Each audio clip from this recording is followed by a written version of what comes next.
আসসালামু আলাইকুম প্রিয় শিক্ষার্থী বন্ধুরা, তোমরা যারা 2025 সালে এসএসসি পরীক্ষা দিবে তোমাদের জন্য ভূগোল ও পরিবেশের একটি ছোট্ট ক্লাস দিয়ে দিচ্ছি। এই ক্লাসে তোমাদের ভূগোল ও পরিবেশের একাদশ অধ্যায় বাংলাদেশের সম্পদ ও শিল্প এই শিরোনামের যে অধ্যায় রয়েছে সেখান থেকে তোমাদের জন্য আমি গুরুত্বপূর্ণ একটি সৃজনশীল ক এবং খ প্রশ্নের উত্তর শিখিয়ে দেওয়ার চেষ্টা করব।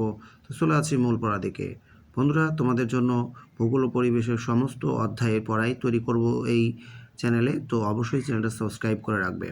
1 নম্বর প্রশ্ন হচ্ছে, বনজ সম্পদ কাকে বলে? উত্তর, বনভূমি থেকে যে সম্পদ উৎপাদিত হয় বা পাওয়া যায় তাকে বনজ সম্পদ বলে। আমি আবারও বলতেছি, বনভূমি থেকে যে সম্পদ উৎপাদিত হয় বা পাওয়া যায় তাকে বনজ সম্পদ বলে। 2 নম্বর প্রশ্ন হচ্ছে, বৈচিত্র্যময় কৃষি কৃষক, জমি ও পরিবেশের সহায়ক, ব্যাখ্যা করো। খুবই ইম্পর্টেন্ট এই প্রশ্নটা। বৈচিত্র্যময় কৃষি বলতে একই জমিতে পাশাপাশি বহু ধরনের শস্য চাষ করাকে বোঝায়। জমিতে একই শস্য চাষ মাটির পুষ্টিকে ক্ষতিগ্রস্ত করে, তাই বিভিন্ন শস্য চাষ করলে এসব শস্য গাছের নানা অংশ মাটিতে জৈব সার যোগ করে মাটির পুষ্টি ঘাটতি রোধ করে।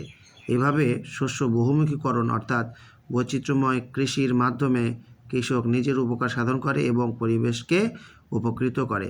শিক্ষার্থী বন্ধুরা, তোমরা এই প্রশ্নটা অবশ্যই পড়বে, এটা কিন্তু খুবই গুরুত্বপূর্ণ। পাশাপাশি আমি তোমাদের জন্য একাদশ অধ্যায়ের যে প্রশ্নগুলো পড়তে হবে সেগুলোর ভিডিও দিয়ে দিয়েছি, তারপরে দ্বাদশ অধ্যায় দিয়ে দেবো, এভাবে সবগুলো আমি তোমাদেরকে দিয়ে দেবো। তো সবাই এই ভিডিও বা পড়াগুলো অবশ্যই দেখবে। আল্লাহ হাফেজ।